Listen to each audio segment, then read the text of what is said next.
on in. Thank you for joining us for Fundraising Friday. We are doing this gig twice a month. And earlier in the month, we went over what constitutes a narrative strategy. And today we're going to do a lightning fast review of that for folks who weren't on our first call, and then dive into some examples of narrative strategy in action and open up the floor for questions. For those of you who have been here before, you know I like to keep this super informal, and I'm super sensitive when you don't ask questions because I feel like I'm not giving you what you need. So definitely interrupt me, ask questions, put questions in the chat. We are recording this session so that we can send it out to those folks who were not able to join us. We will start, as we always do, with a quick overview of what Progressive Multiplier does and intros from Jazz and I. And that's about it. Any questions before we dive in? All right. Jazz, as always, if you could tell me if anything comes up in the chat, that would be great. Will do. All right, guys. My name is Bethany Mackey. I have a new title as of this year. I'm the managing director of Progressive Multiplier. I am also the chief marketing and strategy officer for our parent company, Progressive Power Lab. So I handle all of our grant making for Progressive Multiplier, as well as our day-to-day operational reins.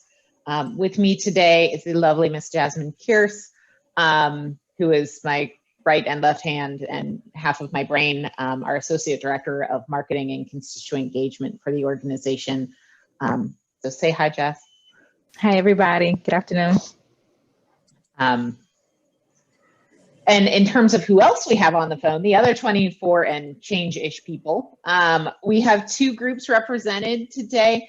Our original grantees through the Resilience Initiative, which was an offering through the Packard Foundation at the beginning of the pandemic, which has grown substantially. We partnered with the Resilience Initiative as their fundraising partner in crime. So we are offering both these fundraising Fridays twice a month. And then for Resilience Initiative, we also have some other offerings. So if you're interested in one-on-one support and you are a Packard grantee, please feel free to reach out. And then we also have, as of January, we're thrilled to welcome the Flexible Leadership Award grantees through the Haas Junior Fund. Haas is also a funder of ours. So we're thrilled to meet our fellow Haas grantees and welcome you guys to Fundraising Fridays. Please introduce yourself in the chat if you can. We'd love to know what organization you're from. Sometimes we can tell from your email addresses, sometimes we can't, as well as the role you have in the organization. We're always trying to figure out, do we have development directors? Do we have hands-on piece fundraising managers, executive directors, folks who are program folks that are now forced to fundraise? So we always just want to get a vibe of who we have so that we can tailor the content since we are at this every couple of weeks. And the other thing to please note in the chat for Ms. Jasmine is if you're willing to participate in the discussion, when we used to have much smaller groups, I would call on everybody and sort of do it more round robin. But since we have way more people now, those of you who prefer to hide can hide. But if you are interested in being an active answerer of questions, or if you are willing to, in this particular session, let us pull up your Instagram page and review it real time. Please let us know in the chat so Jasmine can tell you I can very politely and lovingly pick on. All right, let's see. So as always, an introduction to Progressive Multiplier. We are a funding intermediary. Our basic problem that we see is that philanthropy, while generous and very well funding of all of the organizations on the phone, is not enough for all of us in the progressive sector to build the financial capacity we need to achieve the mission wins that we want to. We need more cash to make our missions happen. So what the Progressive Multiplier does is we find scalable, repeatable, independent revenue generation projects with the potential for a 2-to-1 return. We fund those projects with different kinds of grants. We offer Kickstart grants, test grants, and much larger recoverable grants for scale. And we also offer market rate loans for people to be able to really invest in the R&D of revenue generation. So we're driving supporters and their dollars to progressive nonprofits through these tactics. And then as our grantees close up their work, we share what works, what didn't, all of the fail forwards, all of the fail backwards. And then we publish that in our Center of Excellence. And our goal is that with every experiment, we're moving that starting line forward for any of the grantees or members of the progressive movement who are into revenue generation just that much further. Any questions about what Progressive Multiplier does? All right. So the big question we always get, who we work with from a grantee perspective. So we have 3 portfolios: Achieving Justice, Realizing Democracy, and Restoring Environment. We work with groups that do systemic change work. And we currently define systemic change as running campaigns, organizing, litigating, civic engagement, mobilization and education of decision makers. So we're really looking to work at this point in our development with those grantees who are focused on systemic change through that kind of work. We do not fund organizations that only do direct service. We hope to in the future, but we are still in startup mode, being about 2 years old ourselves. So, but if you do both direct service as well as the more civic engagement work, would love to talk to you. And we, make decisions on a case-by-case basis when it comes to who is grant eligible in our program. Regardless of whether you are grant eligible or not, we encourage you to join our online Center of Excellence by visiting our website at progressivemultiplier.fund. We host this online community. We publish all of our experiment results and reports. So any of the data geeks in the crowd can dive deep into the raw data reports from all of our 30 odd grantees. Jasmine does case studies for each of our finished projects, and we're working on doing in-flight case studies so that you guys have transparency into those. And we also aggregate a lot of resources for things like how to put a Facebook pixel on a donation page, stuff like that is of use for independent revenue generation experiments. We also have some videoed interviews with our grantees talking about specific subjects. And then we also have in their discussion boards about amazing topics like donor acquisition and major gifts and all the things that all the fundraisers on the phone love.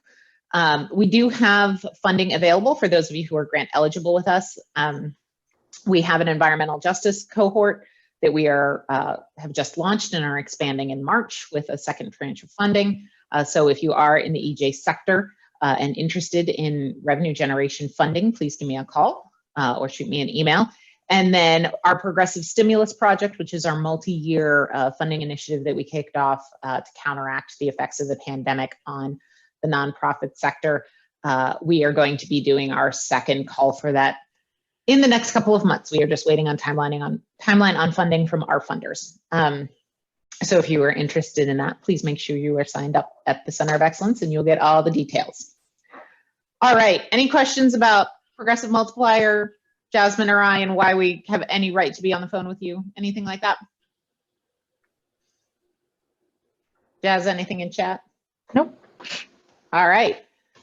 So as I mentioned at the top of the call, we will do a lightning fast review of the narrative strategy outline that we went in depth with last time. Please feel free to throw in the chat, slow down, go deep into anything. We certainly have time. So I wanted to really give some context about why narrative is the backbone of all things fundraising. It seems that, we're fundraisers, we think about acquisition and retention and our cost to acquire and things like that.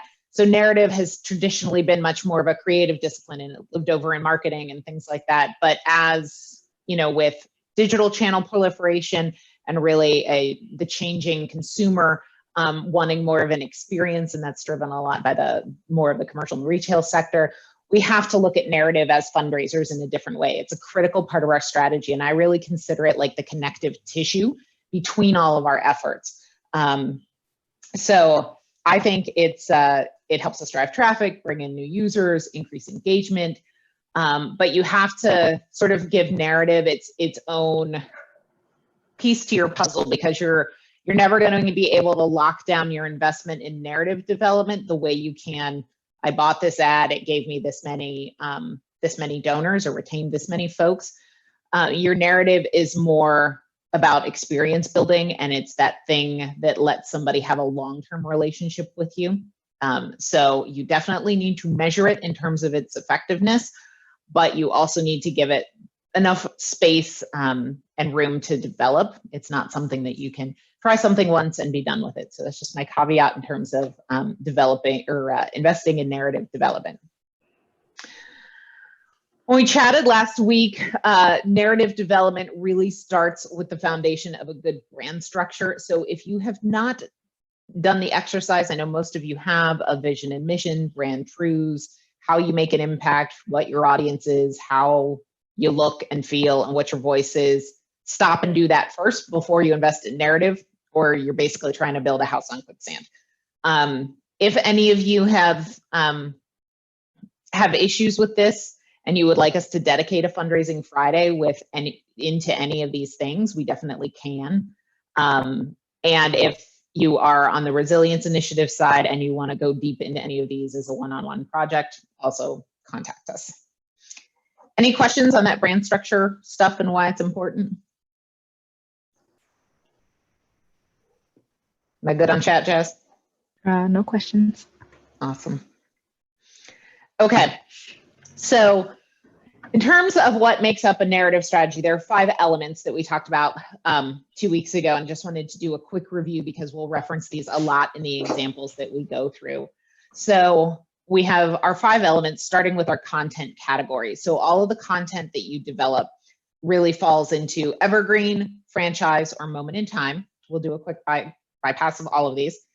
Your content assets, so your copy, your video, your photographs, your iconography, all the pretty stuff. The content mode, so this is really kind of the recipe over time. So either steady state or a promotional time frame or a takeover time frame. Messaging framework, so this is how you tell your story or tell one story from many different ways. So information, impact, risk, and action are your 4 messaging frames. And then your 2 messaging lenses, the one and many, or the micro and macro. So are you telling an individual story or a group story or a big number story or the story of one? Something probably we're all familiar with. So let's take just a second and go over the slide that we did last week on, I keep saying last week, it was 2 weeks ago. But if the rest of you feel like, oh my gosh, about January the way I do, it feels like last week. So content categories, 3 of them, always on, franchise, and moment in time. Your always on content is that steady beat, evergreen, who you are, what you do content. It should be of interest to everyone, but particularly to your new supporters on file. This is the kind of introductory content. It really should be your brand truths and your impacts and how you do your work is incredibly prominent in all of your always on content. Franchise content is specific to a theme, a season, an audience. It can be running for a very long time, or it can be a couple of months. We're going to look at, some couple of months. We're going to look at some of those examples a little later. So when we think about doing end of year as a franchise, that's usually like a 2-month-ish period for most of us when we're doing end of year fundraising campaigning, or any sort of GOTV pre-election. There was likely a franchise of content around that. It needs to fit like a puzzle piece with your always on in terms of reflecting who you are and what you do, but it's sort of think of it as that more specific timely dive for a couple weeks or a moment in time, or for a specific audience, like a higher value donor audience. And then moment in time is, as the name suggests, super brief, really time limited. It is typically a one and done. This isn't something that you revisit. It is very often news driven. So you're reacting to a piece of legislation that dropped, you're reacting to a news story that happened, that kind of thing. Any questions there? You guys have to ask questions or else I can't hydrate and then I lose my voice. So, all right. So content assets is our second element. This is the easiest to sort of get your mind around. These is, as I mentioned, all of your copy, all of your photographs, all of your video, all of your icons, all of your illustrations, which is a medium we see more and more important, especially in social media. Highly recommend developing out a baseline library of content to support that always on bucket of content.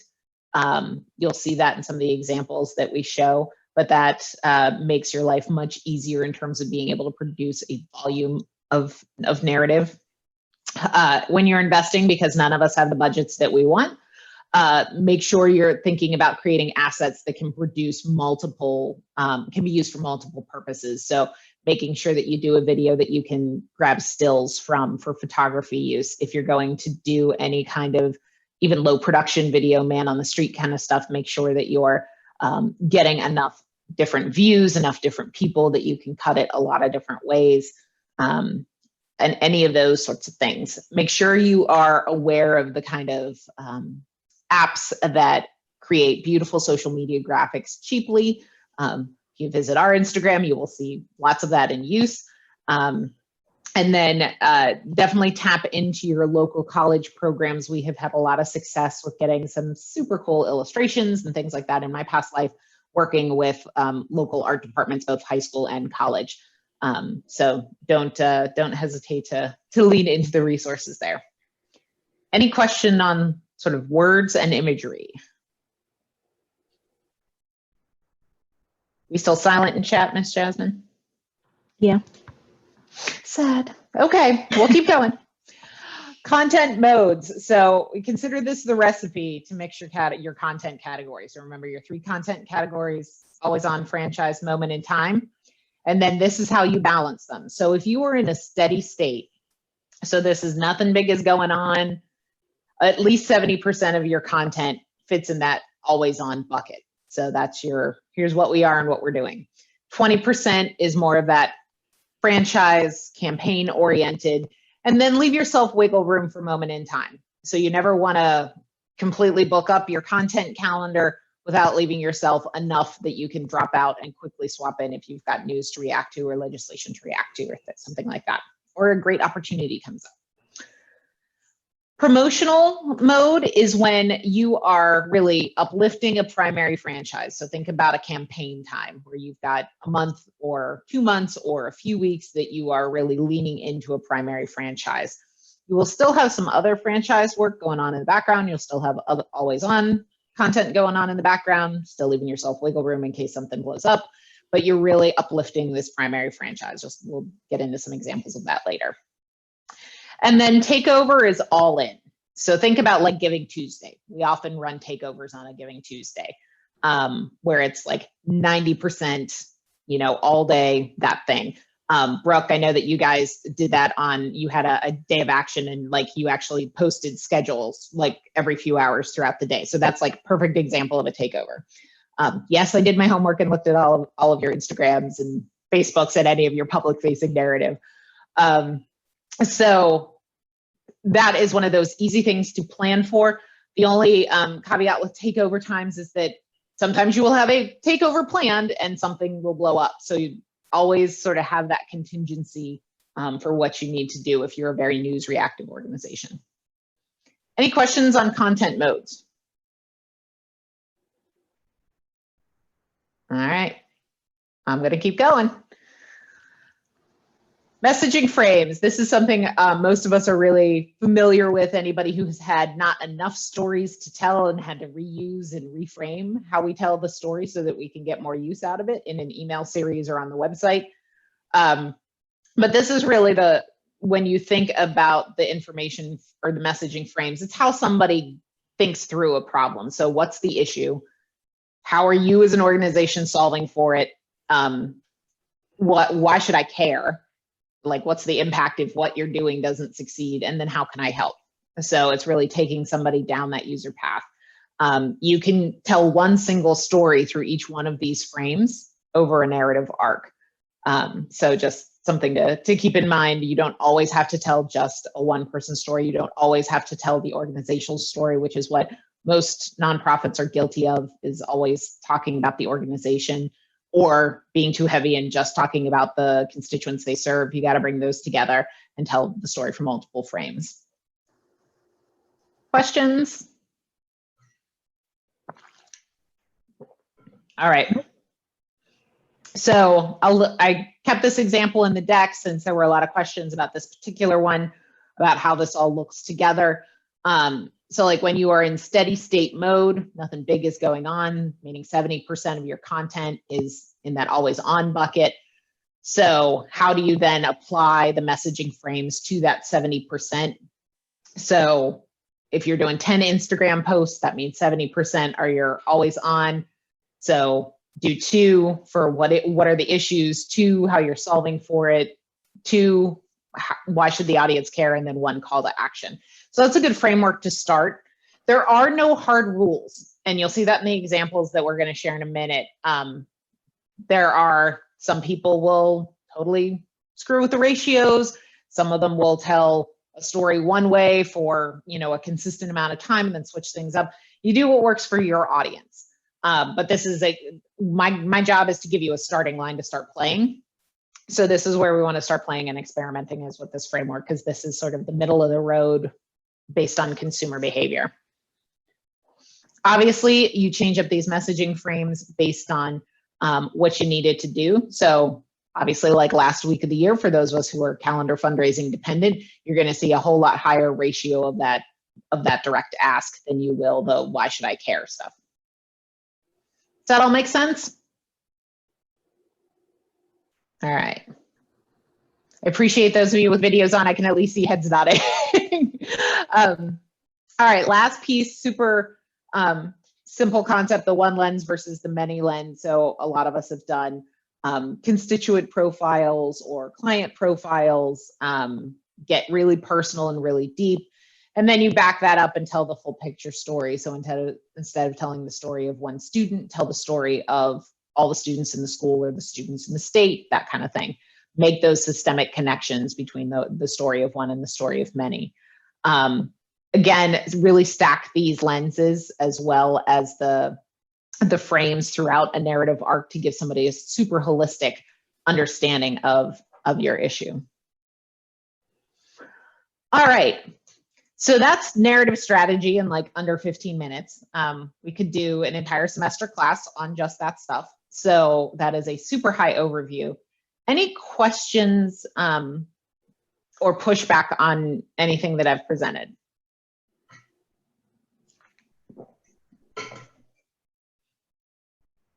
Nothing? Nope. Okay. So let's talk about narrative strategy and action. Shoes, one of my favorite topics. So we're going to look first at a corporate structure. And there's a reason I like to look at commercial and retail examples to inform nonprofit strategy. For those of you who I haven't spent a lot of time with, my background is as an agency consultant in fundraising and marketing for the last 10 years before I came over to Progressive Multiplier.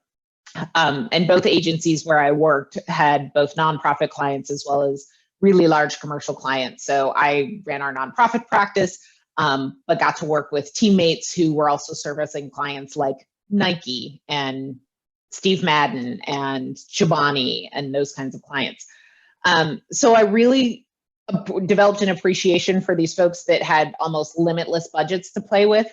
And what they could teach us in nonprofit. So I sort of use those clients almost as our own R&D arm, because our nonprofit clients could never have those kind of budgets where they were testing different kinds of narrative strategy and things like that. So don't hesitate to look at commercial examples. They are spending more than you ever will. They're testing more aggressively than you ever will. Take advantage of that. I like to lean into the commercial brands that do a lot of corporate responsibility work. Tom's is a fantastic example of that. Patagonia is an example of that. So the folks that actually do, in some degree, speak our language, and they're talking about something other than their specific product. You'll also see a lot of this kind of work around specific events like the Olympics, if we can ever breathe on each other again and have an Olympic Games.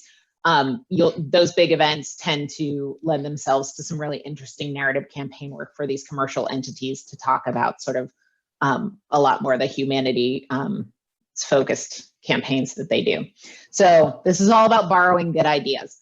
And when you're I like in teaching this stuff to look at corporate examples, because it's a lot easier to delineate the content modes and the content frames, because it's very different to look at, like in this case, Tom's Get Out the Vote campaign versus their shoes, versus if we were looking at one of our nonprofits, looking at their Pride campaign versus Trans Awareness Month campaign. Those campaigns could look to some degree very similar, and it's harder to delineate at a glance. So this just is an easier teaching mode, and why I like to start here. You'll also see that most of the examples we're going to go through are Instagram. And again, that is just for ease of teaching, because you can actually look at somebody's entire Instagram feed in a screenshot and actually see how the different content fits together, versus looking at 30 separate emails or a Facebook feed or something like that. So it's, definitely come into this is not about Instagram. This is about, it's the easiest channel to look at and see how the narrative strategy plays out, but assume that this strategy played out in all of the channels that were relevant to the campaign. Does that make sense? Okay, cool. No questions yet, Jasmine? Nope, no questions. All right. I expect fabulous narrative from everybody on the phone here. Okay, so I have not worked directly with Tom's, but I can look at their website and I can look at their public-facing narrative strategy and figure this out. So when we talk about you need to have a rock-solid brand structure before you start playing with your narrative, this is what I mean. You're really going to see this brand structure reflected in the content. Do we have anybody from Heirs to Our Oceans on the phone? I don't think so. But Heirs to Our Oceans is one of the Resilience Initiative grantees we worked with, and we built this out for their organization because they were going, and now we're actually working on a second project with them to do their funder pitch deck based on their brand, and then combining it with their program wins. So we always start with vision and mission. So we can actually see, Tom's publishes this on their website. So their vision is a better tomorrow is one where humanity thrives. So this makes sense then for them to get into some of the narrative pieces that we'll see in their strategy. They have 3 pieces that they really support in their mission statement as well as their brand truths. A right to live free of violence, a right to mental health, and equal access to education, healthcare, and decent work. So notice they've said not a thing about shoes, but these are their brand truths that drive then their impact paths. So they give shoes, they give grants, and they do issue awareness and advocacy. So we're going to talk a little bit about one of their issue awareness and advocacy efforts that, so really leaned into that impact path. So when we look at their content, their evergreen content really reflects the things they do every day. They sell shoes, they sell sunglasses, they sell apparel and accessories. They do lots of different kinds of impact giving, and they highlight their staff in a continuing behind the logo content series. So that's stuff that you see all the time in some degree in their content, whether it's email or social media. The franchise content, remember, franchise is something that can be a couple of weeks, a couple of months. It is something that you may revisit year after year or every 4 years, or it could be something that is a one and done. But more often than not, your franchise content is something that you are revisiting. So they have franchise content that is very specific to their impact giving. So they have an entire franchise around their COVID Global Giving Fund. One of the pieces we're going to look at deeply on the next slide is their Vote Ready franchise. And then they have franchises that deal with their product lines, like they did this whole line of Marvel shoes, which, since that was our first pandemic movie marathon with my mother who lives with us, that's now near and dear to my heart. Then they have their moment in time content, and they, being a very socially responsive brand, you saw a lot of this through the summer with them, especially. So we'll see an example of one of their moment in time content moments around the Kenosha shootings. So does this structure make sense? And can you see how the pieces of the puzzle kind of glue together? Hey, Bethany, this seems to be a hit in the chat. Awesome. And they asked for this layout. So once we get off the call, then we could send it to everyone. Absolutely. And I have another version if you need it to educate internally, where it's like I've color coded things that never change, things that should change annually, and then things that sort of change seasonally. So let me dig up that version as well, because that may actually be helpful for some of you that have to say educate up the chain. Yes, a whole bunch of thanks. Awesome. Any questions on this? No. Okay. No questions. I mean, a good conversation, people kind of. Conversation with no questions. Yeah. Okay, that's awesome. Feel free to chitty chat. No problems there. And again, if any of you are Resilience Initiative grantees and you need some help putting this together, reach out to me or Michelle and Paula, and we can hook you up. Okay. Now, so really seeing all of these pieces in action. So this is Tom's onboarding series. So if you sign up for emails on their website, or did at the time I pulled these screenshots, this is what you got.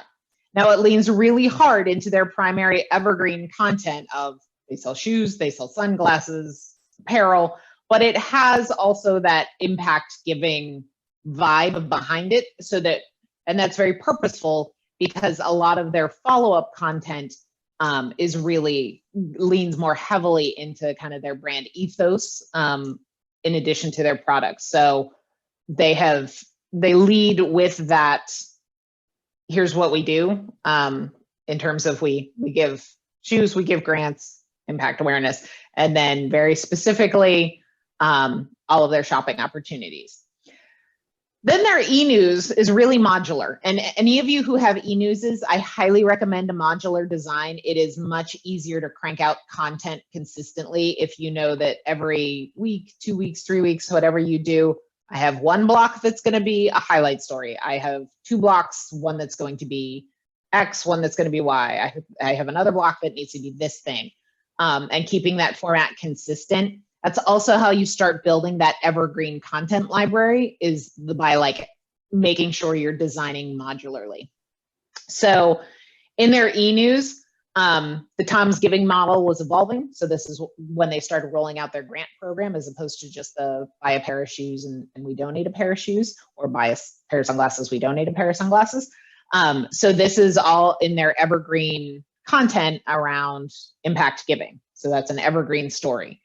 Then they have one of their franchise stories about a special collection. I am not familiar with this designer because I'm not nearly that cool and hip. Then this is one of their other franchises. They actually ran last year, or I guess 2 years ago now, after the big Vegas concert shooting, they did a very dedicated end gun violence franchise as part of their social content. And then this is their evergreen, buy shoes. So really different content, but it fits together seamlessly. Questions there? All right. I apologize for the eye chart that this is. And as always, we will provide the deck so that you can dig into this. This is 4 screen captures of their Instagram board. And again, the reason I use Instagram is because you can see 4 months worth of content sort of at a high level strategy overview, as opposed to looking at, this many 4 months worth of emails or Facebook posts or anything else. So this is why I always use this for teaching. So you're going to want to read this sort of, I have broken this up in 2 ways. So this is evergreen. So this is the last month. This is steady state. So just here, this column all the way to the left. You see lots and lots of shoes and sunglasses and the things that they sell. There are 2 boxes that I've highlighted in green. So this is 90% always on and 10% franchise. So this franchise is their COVID-19 Global Giving Fund. But you'll notice, like, it's been a very calm month that they want to lean into their day-to-day business of selling shoes. Yes, with their social responsibility ethos behind it, but they are spending 90% of their time doing their core business. And here's how you can get involved with their core business. but they have not forgotten their social responsibility, ethos and brand truth and impact. And they're leaning into their COVID Global Giving franchise for 10% of these posts in the last 30 days. So everybody get that as a working example of steady state, mixing 90% always on and 10% franchise content.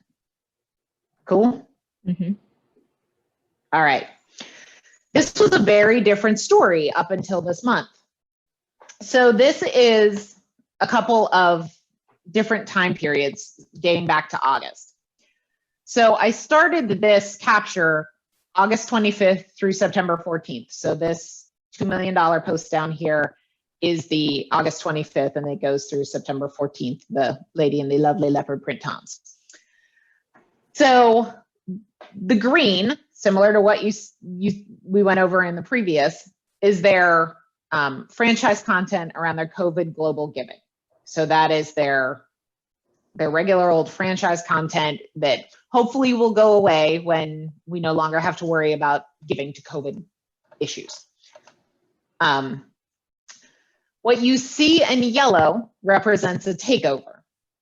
So on August 25th, they rolled out an effort to called Vote Ready to engage millennials and Gen Z in voter registration. So this is all you saw from them on that day.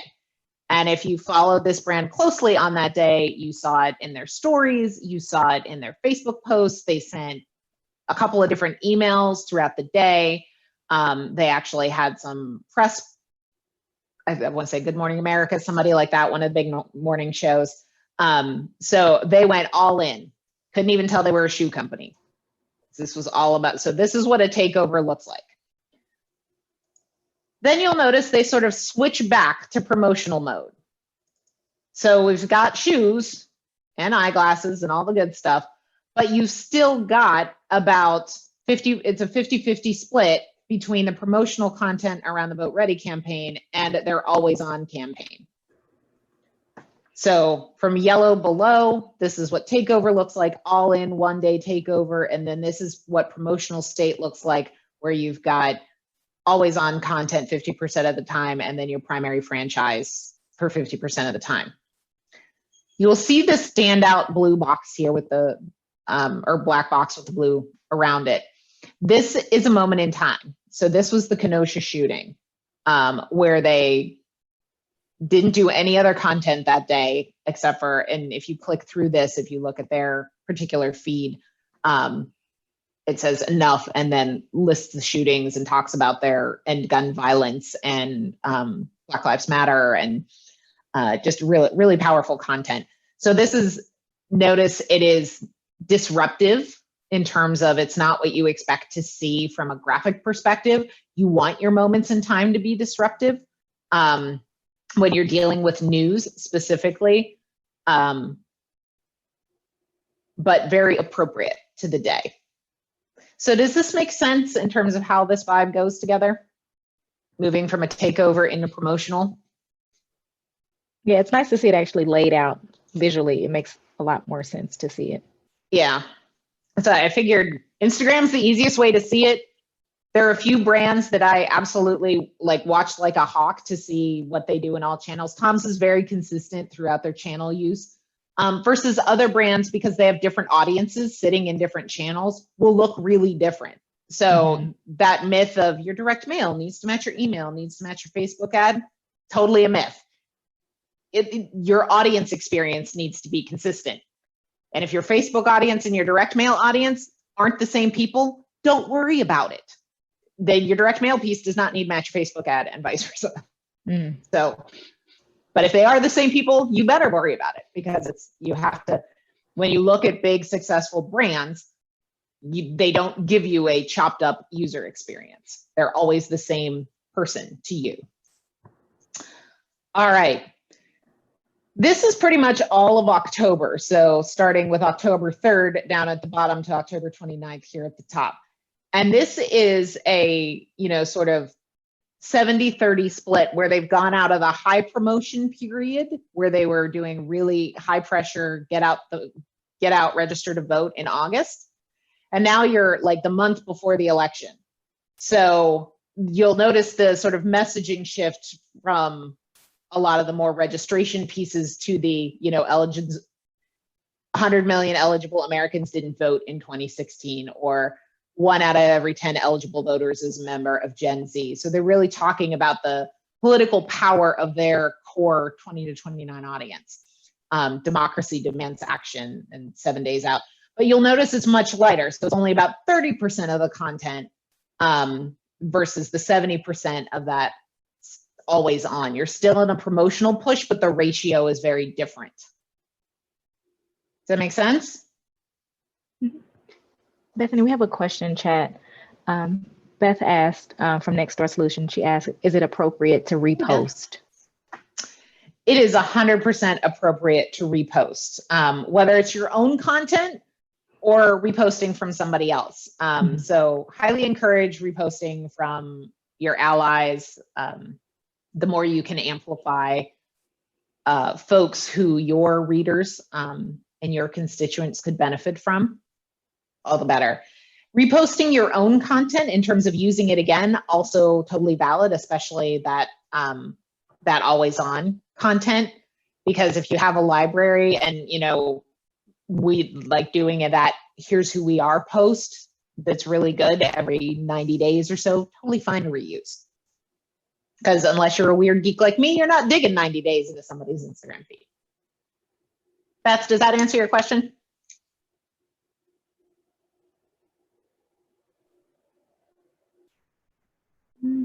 I think, oh yeah, she said yes, thanks.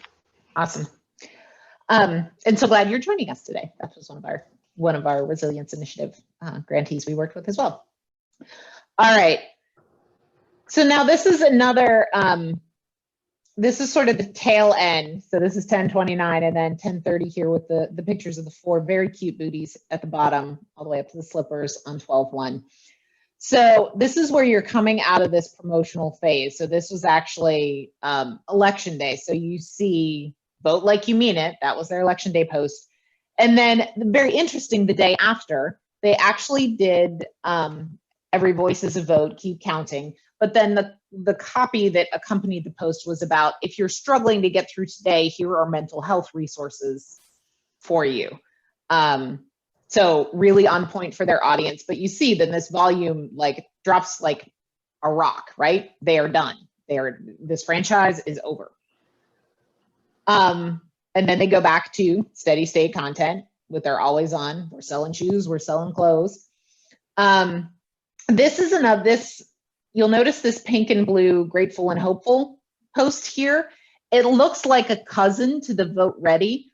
Almost all of their sort of social responsibility, non-product selling posts have that kind of color scheme to them, but they use it in different ways. So that's just one of those visual cues. We were talking about the content assets. You have more subtle ways of carrying through a narrative strategy. So this is that subconscious, we're not selling shoes here. We're talking about something of social interest. And it's not their vote campaign. This was actually, we are grateful, we are hopeful. It was another mental health resource message, not connected to the election at all. So that's just one of those things to think about. Similarly, up here in this moment in time post at the top right, Giving Tuesday, you'll notice that same light blue background. But these were their 2 moment in time Giving Tuesday posts. Notice they didn't do a takeover. It wasn't like we are talking about this hard, we're doing like 8 posts today. It was, I think the day before Giving Tuesday, these are the organizations we're donating to. And then it's Giving Tuesday Give. So you're going much more into like the 85% always on with that 15% wiggle room for moment in time. Does all of this make sense? Any questions about this? I know it is a lot. And as I say, totally an eye chart of a slide. Any questions in the chat, Jess? Yes. I have Chris from Pico, California. I'm sorry, or Pico, I'm sorry. Yep. Does Tom's publicly publish any analytical data from their non-evergreen campaigns? That is a great question. Tom's does not publish them, but having worked at a commercial agency, there are lots of tools that are available to those kinds of commercial marketers where they can actually see the spikes. One of the reasons I follow Tom's is I have a full case study of their gun control campaign, and I actually do have the metrics behind it. And it was their first test into this much more aggressive social advocacy campaigning work. And you can actually see the spike in followers, you can see the spike in earned mentions, things like that. So I'm happy to put that as an addendum to this deck if that's useful, because it is semi-publicly available information, and that if you subscribe to measurement services, you can get at it. But it's not something that Tom's necessarily publishes themselves. Does that answer our friends from Pico's question? Yep. Awesome. Great. But just a couple of things to know before we move on to some nonprofit examples. So like franchises obviously can have their own look and feel, or they can blend with the always on aesthetic. So one of the reasons I really enjoyed their last month of sort of steady state with 90% always on and this 10% franchise content is that unless you look closely, that all looks like the same style of photography. So you can be really subtle about your franchises and the way you weave them in, or you can be very bold and, their social responsibility content that's more activism versus their own giving. They tend to treat with that more blue and pink vibe to it. The percentages have to work for the story you're telling. There are no hard and fast rules. Again, use this as a starting line, play with what works for your franchises and your organization. You can see that the promotional period in this August-September window much heavier than in the October window. So as I say, that you got to make those percentages work. But the reason that I called this out is this was obviously pre-planned. So they did not just whip this off the top of their head. Somebody sat down and mapped out, like, here is how we're going to balance these different types of content. This does not have to be a giant communication calendar and heavy lift, but it does have to be purposeful and thoughtful of, we're going to do this Vote Ready campaign, and we want to dedicate like this day to it, and the rest of the month we want to dedicate about 50% of our content to it. You have to have those conversations with whoever is producing your content and in that planning. Because if you imagine if this were a fundraising campaign, same sort of thing, is that, you would want to cluster the asks correctly. You would want to soften the ground for enough time leading up to a hard ask, that kind of thing. And the other reason I really like this example is that this was very specifically a get ready to vote and the importance of voting among Gen Z voters. This was not a go vote day of. This was not anything about the drama post-election. This was not about a candidate, nothing. They really stayed in the lane of the franchise. Of the purpose of the franchise is to educate Gen Zers about the importance of registering and why their voice is important to vote, because they've been missing a lot in the last election or two. So staying in the lane for a franchise and keeping the messaging tight makes it way more powerful. I think that's everything that I wanted to call out on this. Any questions before we move on to other examples? Robert has a question that he wants to bring to the table, not necessarily in the chat though. Bring it on, Robert.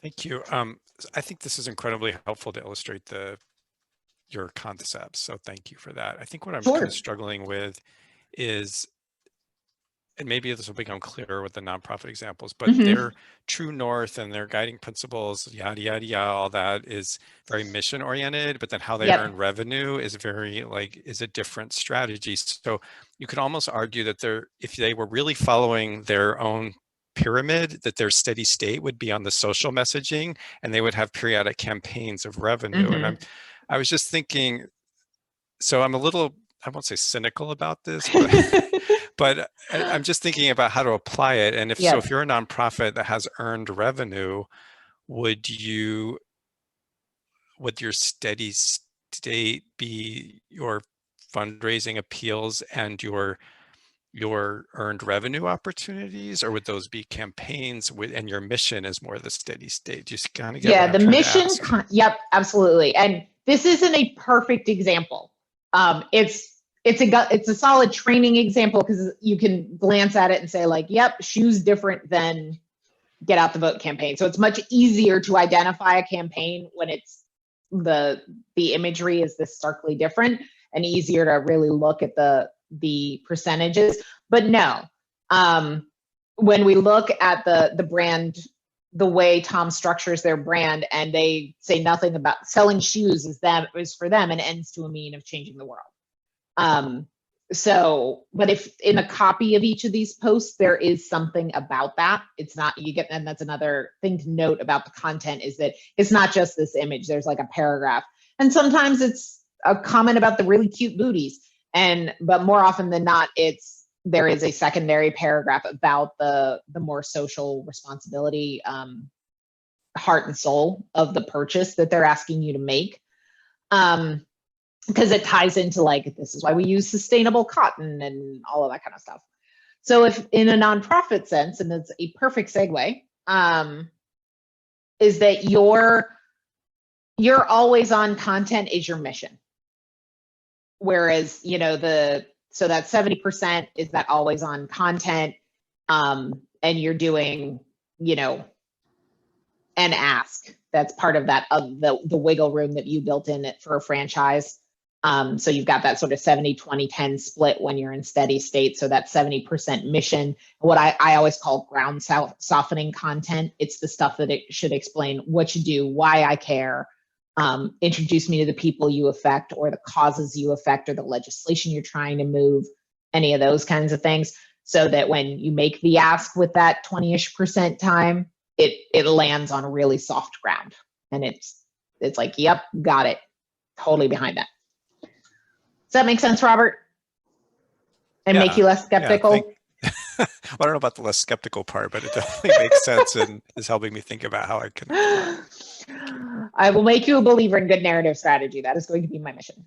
And the reason I'm passionate about this, and those of you who have worked with me, I'm a data geek. I had the luxury of working with some really large clients with multi-million-dollar fundraising budgets, and actually got to quantify what happened when we did good narrative stuff and how it raised fundraising. So, what happens when you tell the right story and tell it deep enough and long enough? What does that do to make your donors more receptive? Or if you create the right onboarding arc, I'm working with a grantee right now who is testing different onboarding streams, testing their sort of balance of their narrative to get a second gift for first-time donors. And, we found a recipe that worked, and it's actually increased their rate of second gift by over 30%. So the playing with the stories and how you tell them and the ratios in which you tell them does matter. It is not a quick hit. It is not the kind of testing that you do of like, this ad works better than this ad, and I can see it in a couple of days. But it is a longer burn strategy, but one of the things that can lead to the best retention. Any other questions before I dive into our friends at PushBlack? Jazz, anything on chat I'm missing? Nope, we're all good. Awesome. So if you don't subscribe to PushBlack on Facebook Messenger or follow them on Instagram, I highly recommend it. Their content is fascinating and very well researched. They are a grantee of ours, so I'm incredibly biased. As the former program director, I love our grantee partners. They have been truly life-changing for me personally and professionally. So PushBlack is essentially content is what they do, which is why they're a really good example to look at here. So you'll see that their feed looks really different than Tom's, and probably really different from your own. They are incredibly consistent. So they are almost 99.9% of the time in steady state mode. Which is surprising for essentially a racial justice organization during this period of time to be this steady state. You'll notice when you look at the Instagram feeds or follow in Twitter, anything else, a lot of the justice organization, there's a certain frenetic quality to the content they put out because they're in constant reactive mode. which is not great. But it's sort of the reality of not having enough hands to do that planning, so that you're constantly feeding enough steady state so somebody can get to know you while you're calling to action your supporters. So as I said, Push Black built a Facebook Messenger community, and they have different verticals of content that they produce. They have a Black Finance subscription service. This is an example of their Black History and News service. And they are in constant steady state mode with always on content. And they have two kind of primary types of content that they use as their evergreen pieces. One is on this day in history, and then just general news and history stories. So you'll see that the ones with the orange bars over here, if my mouse will move, are their news and history. And the ones that just have the orange date are the on this day in history. And then they use like less than 10% of their space for moments in time. So their moments in time tend to be for like voting. But not, well over 90% is steady state. So they are incredibly impactful. They really focus their steady state messaging on testing what works for donor conversion. So Robert, this is where I'm going to try to convince you. So I pulled out some screenshots of their specific posts. So the top two are actual appeals. So where they are, one is a straight up donation ask, one is a merchandise ask. And since what we do with Push Black is actually test the messaging of what converts best in all of their channels. So what we have found of late is the quick introduction of, this is a Black-led nonprofit raising up Black voices, and their impact. They reach thousands of voters. They do criminal justice reform advocacy. In this past election, they actually reached with their content over 10 million Black voters, which for a tiny nonprofit is an incredibly outsized impact. And then their ask is usually $5 a month. So that it's a very micro ask. And they have raised over $1 million in those $5 asks in the last year that they've been with us. So this is really how content can soften the ground and create the relationship. So people get very into this content, very into this mission, and then they may, we usually see somebody consuming 10, 20 pieces of content, and then they'll give that $5 a month. So this is really that ground softening into donor conversion. Even on so these are truly direct asks. Help support Push Black, shop Push Black merch. These are some of their everyday posts. So this is these are both some of their news and history posts, and they blend them. So sometimes they are true history, 1800s, 1600s, and some of them are, this picture is unfortunately painfully familiar from the last few weeks. But you'll notice they are including an ask on every post. So all of these include an ask, but that is not their primary purpose. But the ask is woven in to literally every post on this grid. So you'll see, when they tell their story on the click-through. So if you pull up any of these posts, this is probably a 6-slide click-through. But then the copy here is a little bit about what the actual post is. And then the rest of this footer is all about, you'll notice it's the same copy because we tested into that's what converts for that kind of post. And then you'll see this copy making the ask is, we all know schools aren't teaching Black history correctly. That's why Push Black is important. Support truthful, accurate, empowering Black history content with a donation. So this is how you blend constant fundraising with steady state. So they don't do fundraising campaigns. It's literally baked into everything they do. So this is a totally other model where they just go all in steady state, but they make fundraising part of every narrative piece that they have.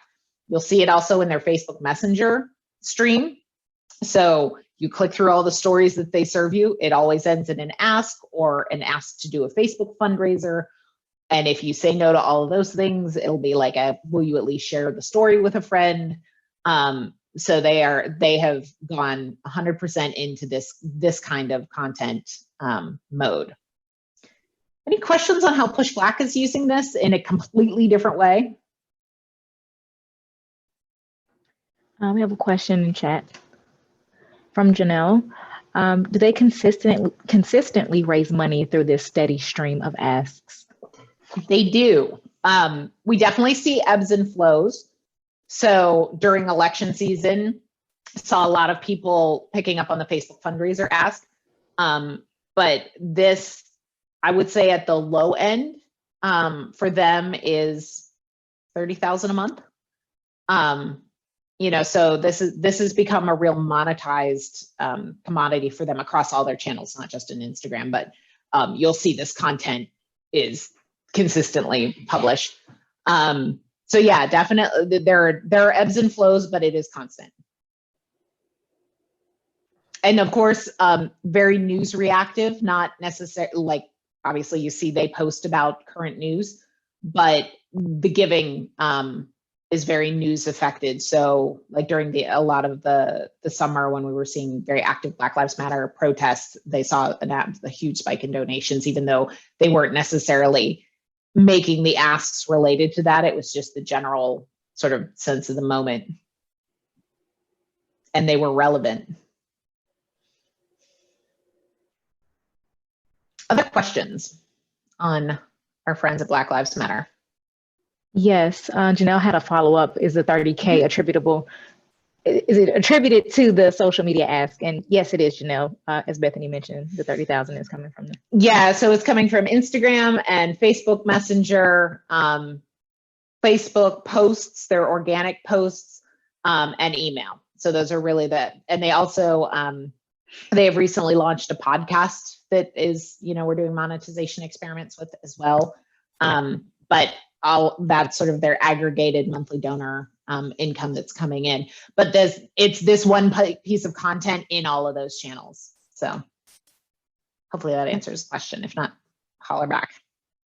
We have another question from Mark, and he wanted to know the age of the organization, basically if it's a new organization, if it's been established, and I guess trying to get a feel for how they're performing so well. Yep. If it's Yeah, so they just got out of incubation last year. So I would say they're probably at most in that 5 to 7 year range. I would have to look, but this isn't a been around 40 years kind of organization.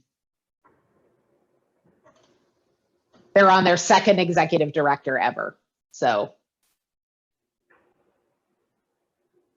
Another question. Catherine asked if the 30K is their primary source of income.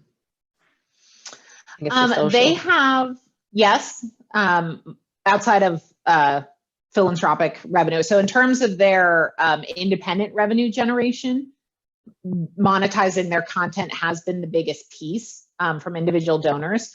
They are testing into corporate sales. So coming up, working with brands that want to talk to their readers and doing collaborative campaigns. So that's something that you may see. So they are looking at other avenues to monetize their content, what they do, because this is their mission. Lifting Black history and Black voices and Black news is the service that they provide. So again, they're an interesting example. They're not a direct service organization, in that they're not a food bank. They aren't a healthcare organization, a social service organization, but same kind of, you know, they're still doing the same kind of fundraising, just not in a campaign way. They're doing it in an evergreen, steady state way. I have a couple more questions. How do they grow their social media presence? And how much did they spend on social media strategy? Excuse me. So they do advertising to bring in leads. So they do social media advertising primarily to get their leads onto file. Then they market through email and retarget with ads until they get somebody as a follower and as a donor. in terms of their social media strategy spend, they actually don't have a ton of like consultant spend because they have instead built up internally. And that's it's a great topic to dig into of narrative development, the more marketing side of fundraising, creative. Those are all things that are easily outsourced. You will pay more in the long run than building up your internal staff. So it really depends on initial investment that you have to make and where you are kind of maturity in your fundraising program wise. So since Push Black is such a, like they live in producing the social media accessible content, they built up they actually have in-house staff that does this. And their ad spend, I can check on. I don't have that number off the top of my head. A few more questions, actually. Someone made a comment. They worry that the constant ask may decrease conversion. Was that a concern for Push Black? Oh, yeah. So Push Black tests in an agile way. So they are constantly testing. It's never a one and done test. So on certain media, they found that the ask embedded in everything decreased engagement. So like in their Facebook Messenger, they have tested into the cadence of like every third story they make an ask versus Instagram, it didn't matter. So again, that's a good thing to point out that one rule doesn't fit all channels when you're fundraising and narrative strategy. So a story could work equally, but the story coupled with the ask manifested differently in different channels. So yeah, it is something that you have to test and be ready to actually measure. Does it decrease engagement? And there's also the mission level there. So I have another grantee, Parents Together, who does a lot of content-driven marketing. And they ran some similar donation experiments, coupling it with their content. And while they made money and got a great return, they found that it suppressed the parent engagement with the content to a point where they culturally weren't comfortable with it. So even though it was good fundraising decision, it was bad program decision. And since we exist to service our missions, they backed away from monetizing their content in that way. And they went after more corporate partnership money that they could actually sort of sell advertising space in their newsletters or things like that. And one more question for Push Black, how many digital comm staffers do they have in-house? I think they have 3. They just did some shifting of departments, but I think they have 3 total. And that was the last question. Thanks. Yeah, they are a shockingly small team for the amount that they crank out. But again, it's they get to laser focus on this because this is their mission.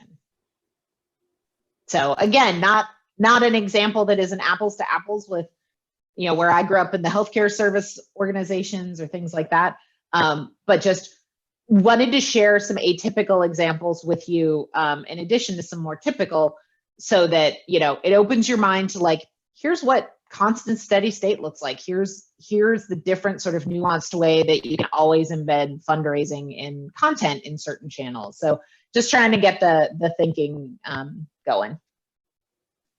Other questions before we go on to our next example? No questions in chat. Oh, I'm sorry. Go ahead, Catherine. I mean, this is more of a comment than a question. Sure. But I think we struggle a lot with putting a lot of donation asks because we can't just target donors, obviously, on our social media feed and our emails. And our population, we do a lot of direct support, direct service work. And so we're aware of the giving limitations of a significant amount of our population, and it feels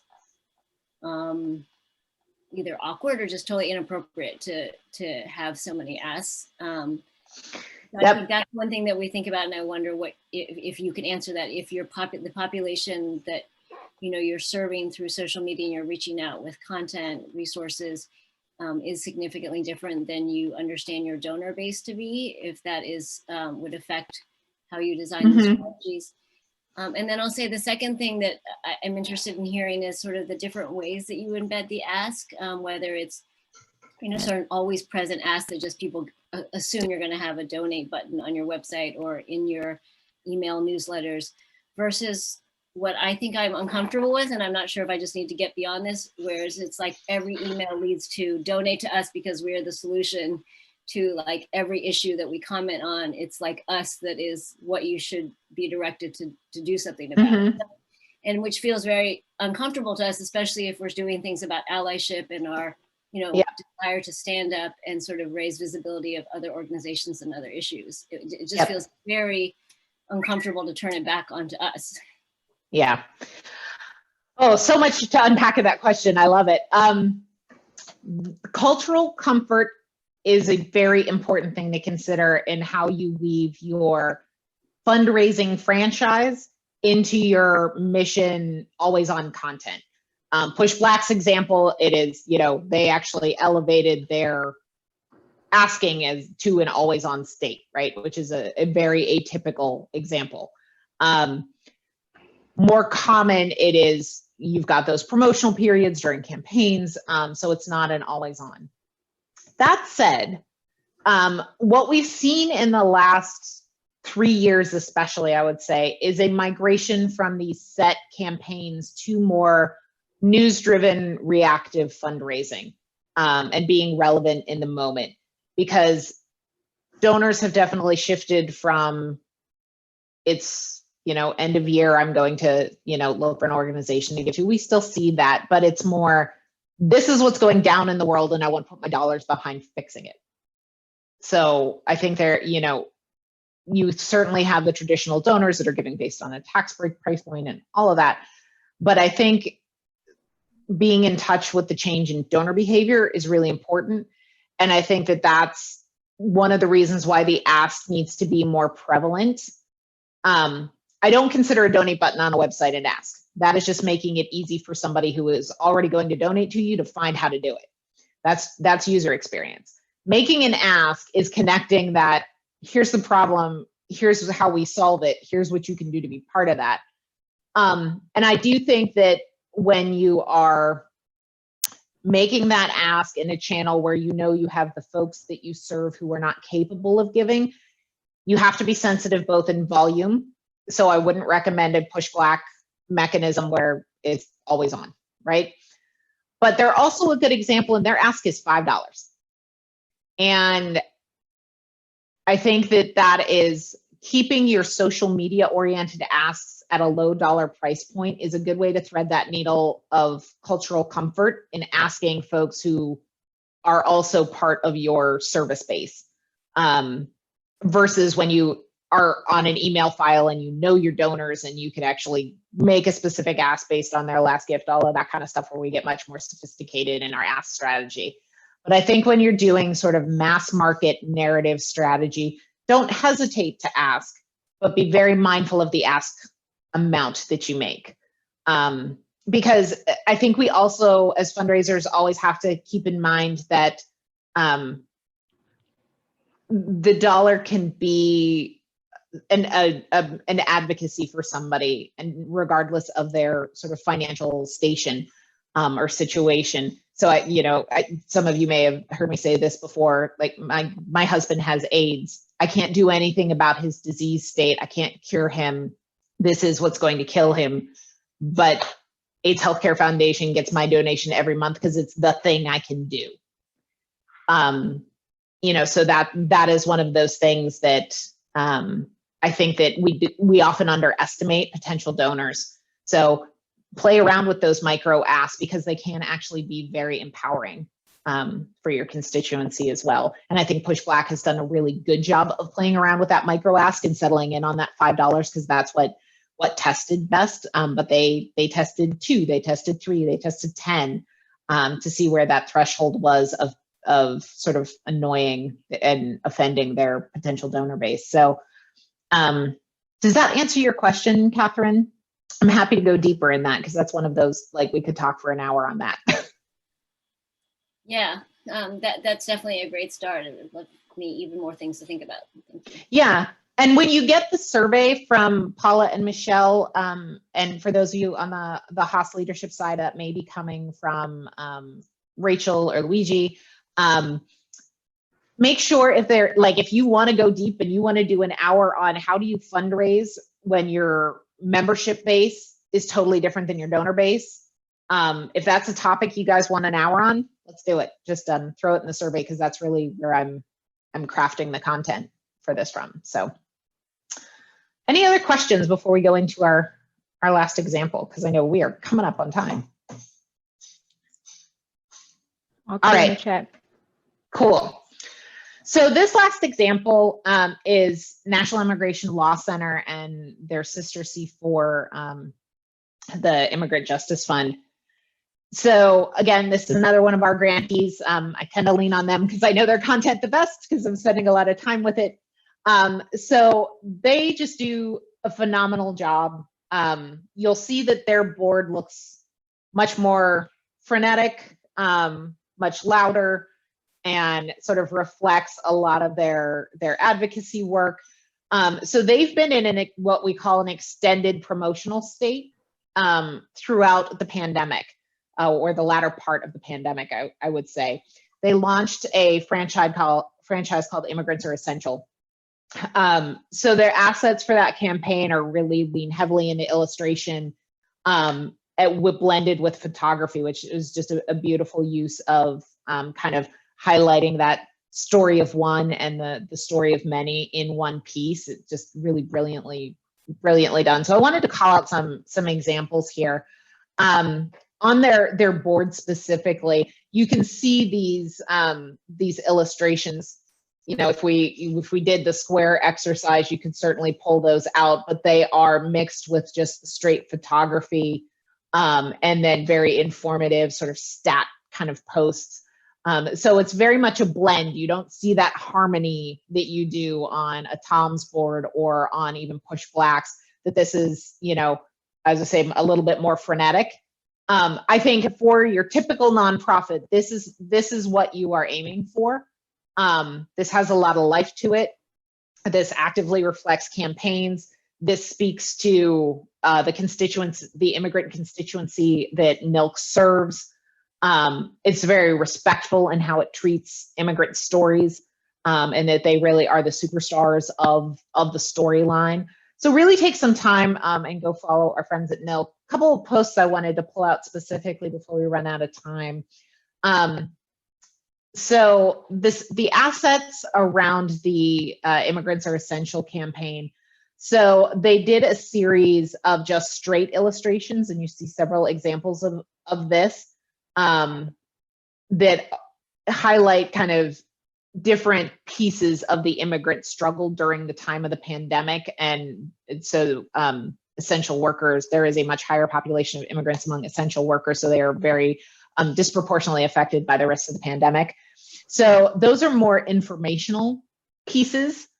But then they've also done this amazingly beautiful photography plus illustration mix, where they take the story of one, that singular lens of one person, so this one immigrant, and then they put the many lens around it. So I don't know if you guys can read this. Immigrant and refugee-owned businesses employ over 8 million Americans. So it's this singular person and this much broader many lens that I thought was just really beautifully done. And then they actually switch up their assets for this campaign and go straight photography when they want to talk just about a singular person. So each of the photographs here, so the one in the bottom left and this one over here, are singular stories of that person. So they've done a beautiful job bridging this illustration, pure education, informative, to the many lens of the photography and the stat, and then the pure effect and impact story they're telling with the photography. So really think about that way you portray your narrative, and the way that you can mix those kind of content assets within a single campaign. Really important when you're doing an extended promotional state, because it mixes it up. So it doesn't just look like, you know, if you look back at the Tom's post, they look very similar, but it was a short promotional time. It was like 4 to 6 weeks versus this has been several months. So, but still blends together seamlessly. The other thing I want, when we talk about impact storytelling, I loved this post in terms of we sued to block the Muslim ban, we sued to protect DACA, we sued to stop the public charge wealth test. That's what we've done. Bring it on 21. So I think that this was, when it comes to quick, informative message frame, this is a great way to tell this in a social media channel, because you're talking about a thumb scroll. We are all very guilty as nonprofits, and Jasmine and I write all of the emails for Progressive Multiplier and all the web copy, so we are just as guilty. We tend to tell ridiculously long stories because we want everybody to understand everything. So we suck as an industry in telling short, succinct stories to people who don't already know us well. NILC does a fantastic job, I think, of trying to educate people about immigrant issues and the role that NILC plays. The other piece of content that, from an information perspective that I wanted to make sure that you consider, if you do any kind of webinar, any kind of education series, any kind of public speaking conference, you name it, remember that that's content too and needs to factor into your narrative strategy. So not only will they do this webinar tonight, after this webinar, they will take that video and they will slice it for different purposes. So don't miss those opportunities to build your content library to fuel your narrative strategy. And this is, an interesting moment in time that doesn't scream like the Kenosha shooting one. This was an ad that NILC placed in the Washington Post. So this was a singular post. You'll never see it again. This was their moment in time in the newspaper. But again, they actually manufactured their moment in time, their news-driven moment in time, to be part of their campaign, which I think is another interesting narrative technique that you can use, is that the moment in time doesn't have to be external. You can create it with a giving day, with any of those with a campaign you're launching, with a big announcement. So that was a good example of that, how that kind of moment in time content can actually fit seamlessly into a larger promotional franchise. Any questions on NILC with our 3 minutes left here? I don't think we've ever run out of time. This is the first. Questions in the chat, Jazz? No, we're good. Okay. So I will offer this because we didn't get to any live walkthroughs.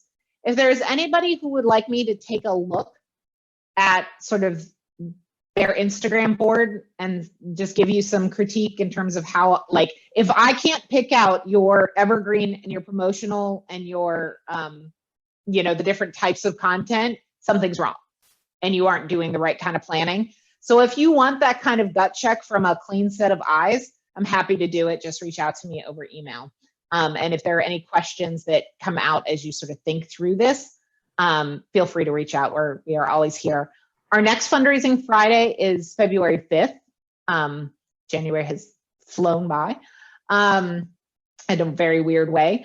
And we're going to talk about how to recruit your board to your fundraising team. So getting your board to actually help you with fundraising, everybody's favorite topic, mine included, as I'm in charge of our board governance here at Progressive Multiplier. So we'll talk about how to recruit the right people to make sure you can feed your fundraising pipeline. We will talk about how to train them to be fundraisers and set the right expectation. They don't have to be givers, but they have to be fundraisers, and different methods for doing that. And then our session end of February, we're actually gonna have a panel discussion with a nonprofit executive director, a board member, different folks to actually give you sort of boots on the ground perspective, because after this many months, I'm sure you guys are tired of hearing me talk at you. So we're going to start bringing in some of our circle to share the wealth of knowledge that they have. So please put those on your calendar, and we hope that this has been useful. As always, Jasmine and my emails are up on the screen. You guys, and we're also on the appointment. You guys know where to find us. Please fill out the survey. Honestly, tell me what, because they get forwarded directly to me. They don't have names on them. So tell me what word format wise, content wise, what you want more or less of, other topics that you want. And we will keep creating these sessions together. So thank you guys for giving part of your Friday to us. And we are here to help, and we hope everyone has wonderful weekends, and we'll talk on February 5th, if not sooner. Thank you. Thank you. Take Thank care, you very guys. much. Thank you. Bethany, or Yes. thank you so much for that Sure, Catherine. response.